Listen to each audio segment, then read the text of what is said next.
So if you've never changed a spark plug before, this might be a good video to watch, because he's talking about all the basics that a lot of the YouTuber channels tend to skip.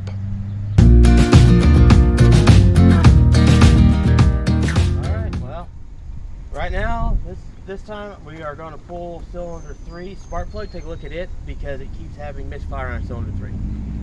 And it's going to be a quick one. It's also supposed to have O2 sensor, because the upstream one I've cleaned and it's still giving errors. Well, my order got canceled, so there's been a lot of that lately. That's part of why there's been such a delay on getting videos. It's because I ordered parts, then I have to reorder parts, and I have to reorder parts again. Then you get sick, and then you have to reorder parts. Yeah. So, and finally get that one part's no longer in existence for the Kia, which is going to be interesting. So, that check engine light might always be on. But I think I've got what to work on it, and that'll be the next project. But today I'm going to check cylinder 3, and that's going to be this video, which is a 5/8 spark plug, which is of course the spark plug socket that doesn't have the little rubber thing in of mine. So that reminds me, I'm going to check my kit. Oh, another fun thing I discovered is that the reason why there's moisture in the trunk, there's a board there. I found it, thank you. Is the trunk's leaking, the seal's leaking. That was sitting right at the seal and it's soaked. So that's why there's a musty smell and why there's water. There's water getting in around here somewhere. The seal is pretty loose. It looks fairly good otherwise, but it might be getting up and under. So I may pull this all off, clean it up, and maybe add a little additional sealant so the seam can seal. Because it's making good seal with the trunk, it looks like. It's just getting underneath it. So that's another one. And then go into a way to get the must smell out of this using spray bottle rubbing alcohol and some other cleaning methods. So we'll clean this up, take care of this smell issue. Febreze! And park it in the garage. The bad part is I had a bunch of parts stored in here. I thought I had fixed the problem and hadn't. So, any of them rusted. No, at least nothing rusted. Oh yeah, that's right. That's what that is. This was the part I couldn't get off. I did the CV joint. Not horribly so, thankfully. Of all interesting things, the radiator caps from Murray. The lawnmower people? The lawnmower people. They used to be the lawnmower people. And I need that for the Kia. I may just, this is going to be left in the Cherokee because I'm doing the Kia's axles out here. Hold it up, show us what it is. It's just axle grease. Alright, good. I got it and to make sure I had it when I worked on the CV joint, and I ended up not needing it. I used lithium spray, which is also in here. Oh, I got grease on me. Well, don't come near me. Because I used the right lithium grease spray when I did that stuff, which I'll also use that in the and this thing, you can see the puddle underneath it where the transmission decided it was going to leak all its fluid out. I got to get under there and find where the seal failed.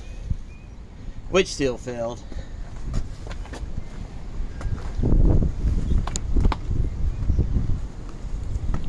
I would go further and show you more, but bending down hurts today and I don't want to.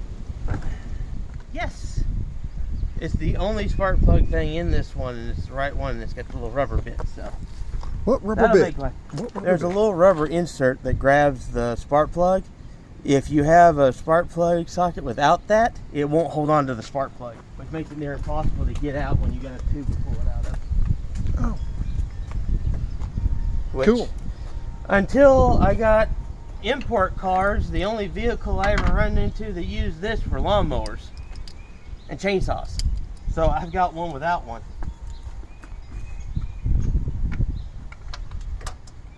Okay, if I've never pulled a spark plug before, is there anything I really need to know other than wrench it out? Try not to break it. And anti-seize is sometimes good for them. And these are supposed to have been changed, and I can't get this one to move. They shouldn't be this hard.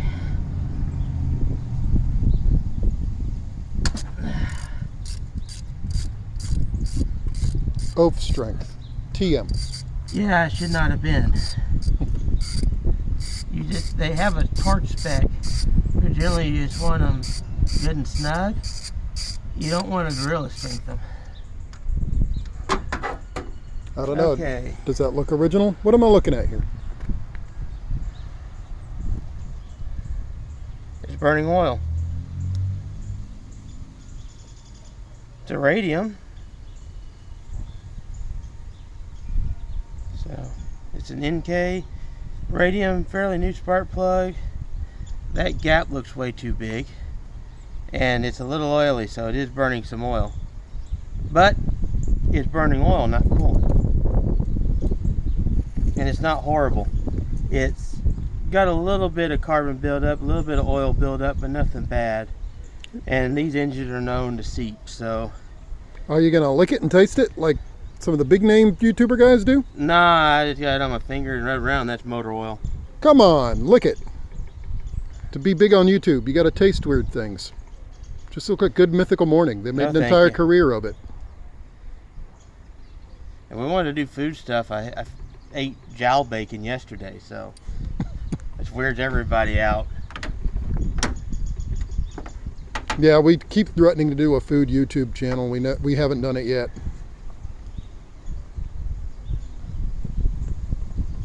Heck, if we get to the point where neither one of us can work on cars, we may just do the food YouTube channel instead. I think I may just put a new plug in, because I gapped the other ones, and this one, that gap looks way too big. I think that's the problem. So, I don't have the new O2 sensor, so I cleaned it. That's one of, I think, the videos that were missing when I was filming it myself when I did the CV joint. The CV axle. That is actually in the CV axle video, I think. Did it make it where I cleaned it with the carburetor spray? Yes, okay. I think that's in there. I think that's in there. Y'all let me know if I'm wrong, of course, but I think that's in there. Well, it worked for a little while, but then it quit, so I think the sensor's actually bad.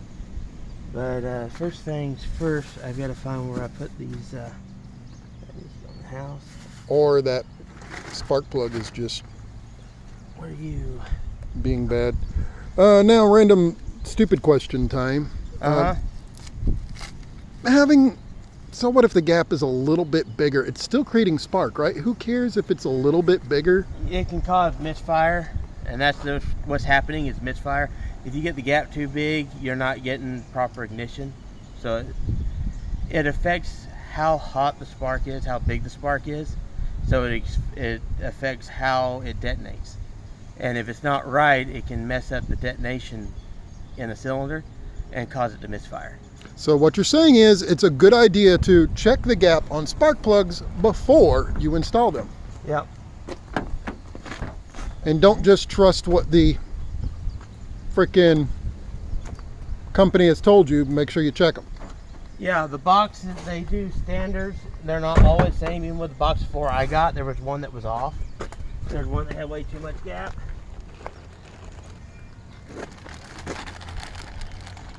But they're the same brand, same spark plug even.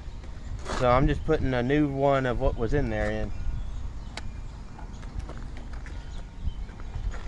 Now, We'll compare them. Because I gapped these already. And use just a gap gauge. That's that weird little wheel you get at the auto parts store for $1 or so. usually right by the register.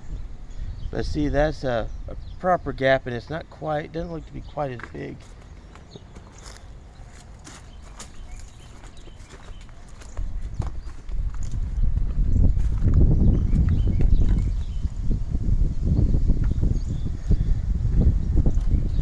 There's not. Oh yeah, there is a bit of a difference between the two of those. Good Lord, you could see it on here. Yeah, like I said, there's, you know, that point's burnt down too. I don't think, this may not have been replaced, it may have just been cleaned. It may just be the different style, it just looks flattened. But regardless, I think it's a gap issue.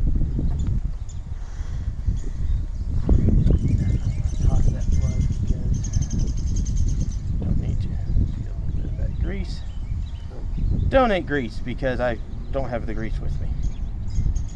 That's dielectric. Dielectric. I used a lot in the plug, so there's probably plenty left, but I'm going to go ahead and put some on the point. Put that back in the box, and I'll put that with the kit because it's not necessarily a bad spark plug. Let's see, and I'll write plug 3 changed on that.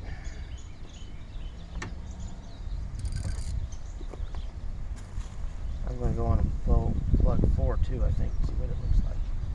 Yeah. I can't get plug 1 and 3 out without dismantling a bunch of the car.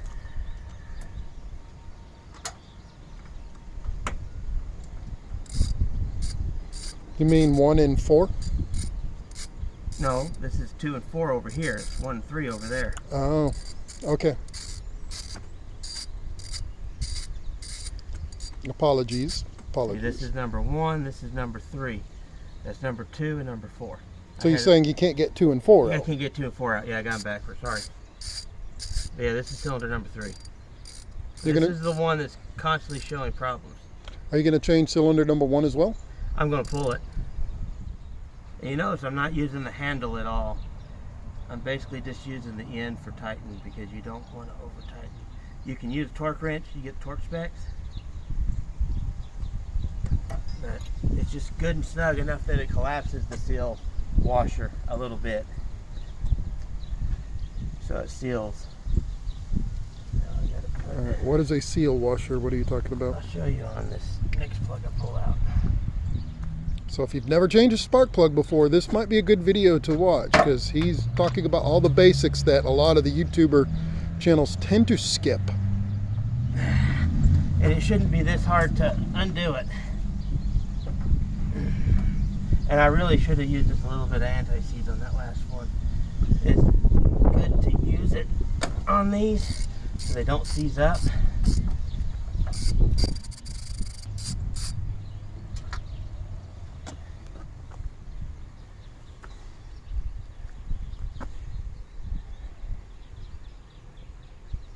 Oil as well. But that one's gap's not near as bad. You gonna put a new one in? Well, that's not all that's oil. They used a weird, I think that's anti-seize. Okay. Just a strange looking anti-seize. Now, what was this rubber seal you're talking about? It's not a rubber seal. It's this little metal washer here. That's a seal washer. It's a collapse washer. And you can see where the ring is, and it makes a good seal so that gases don't escape. That one is not near as bad.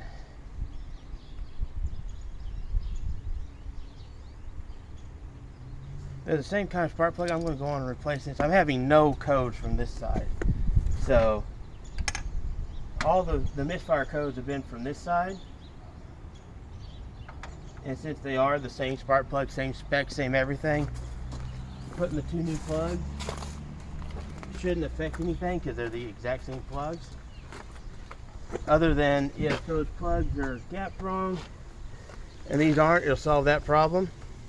And it'll also give you a hint if you replace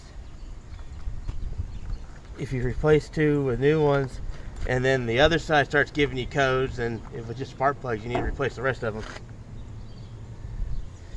But it's best to change them all at once, and that is recommended, change them all at once. Yeah. But we're working outside. yeah, and you have a lot of vehicles when you're diagnosing, you're trying to figure out what's going on or what the problem is. It gives you an idea. And there's some vehicles where you have to, there's actually some vehicles you actually have to drop the engine and change spark plugs. So Thanks, GM. I'm kidding. I have no idea if they're even there are responsible. GM ones. GM, Dodge, I think there's even a few Fords. Thanks, China. These are a little closer, but this gap's still a little big. I wonder if they spaced it.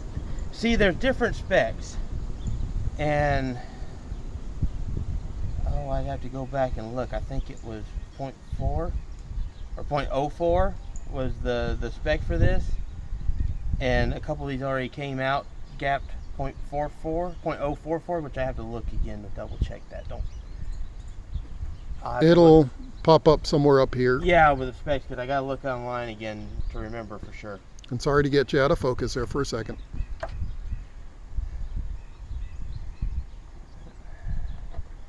Put grease on there.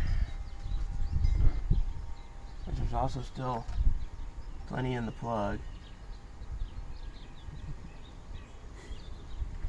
Oh gee, I wonder why.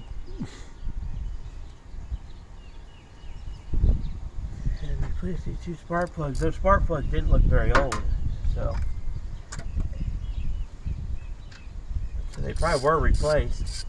And it is burning a little oil, but these Boxster engines are prone to burning oil because gravity's not on their side. Because they lay sideways, the oil pools in the bottom, and their return is all dependent on pressure instead of gravity. So especially if the engine's sitting, which is not surprising, this one's been sitting and it could just have oil in it from sitting. It's also why these Boxster engines are known to be prone to smoking bad when they've sat a little while, because oil seeps into the cylinders. As I'm sure you'll probably see in this one here in a little bit. There we go. But see, that's good and tight, just enough to compress that cylinder a little bit, that ring a little bit, and it really isn't a whole lot of pressure. I'd have to, I'll try to look up the specs and I'll put them in a little comment along with this in a box. So that'll show up. Because I've got to look online to do it. Alright. By he means me. I'll look it up and put it in there. That's got those done. O2 sensor, if I had the right one, goes right here, but the one they sent was this one, and only this one. I thought this was the one that got canceled, and this was the one I got. It was the other way around. So I didn't order a new one. That's my fault. I got to order a new one. That's fine. Perpetually. That's become more and more a problem, and it's actually making it hard. And it's, besides just new windows, putting a new door in, doing a whole bunch of housework, I've also had the issues with, I order parts, the parts get canceled. I order more parts, those parts get canceled. Yeah, conditions of the world today, and we'll leave it at that. The conditions of the world today is not conducive to car repair. And some of y'all just may have noticed it on your regular stuff. You order something from Amazon or something and it gets canceled and then redirected, and then you got to reorder. See, these someplace should be else. down here, but these wires are too thick to fit in those. So I'm just gonna leave them. All right, and we'll fire her up, see what she does. I'm not gonna run her long though, because I still got other work to do. I got a thermostat to change, hopefully today. I'll make that a separate video for y'all. Let's see if the light goes flashy when the misfire. Because this model, the check engine light, will flash if there's a misfire.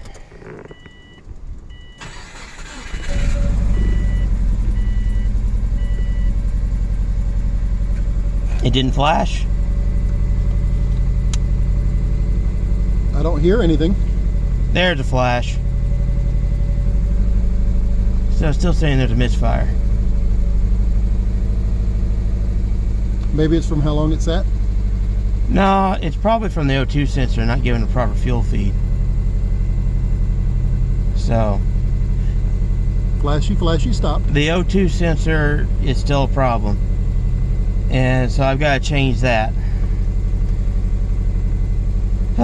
Which I don't have today, so that's going to be ongoing. But it is smooth, running smoother.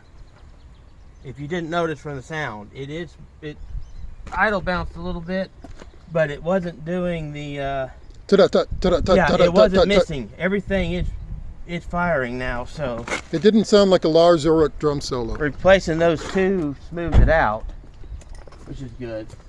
Yeah. But O2 sensor still has to be replaced. That upstream, it gives information on how much fuel is getting out and changes the fuel feed, and it's just not communicating right. So,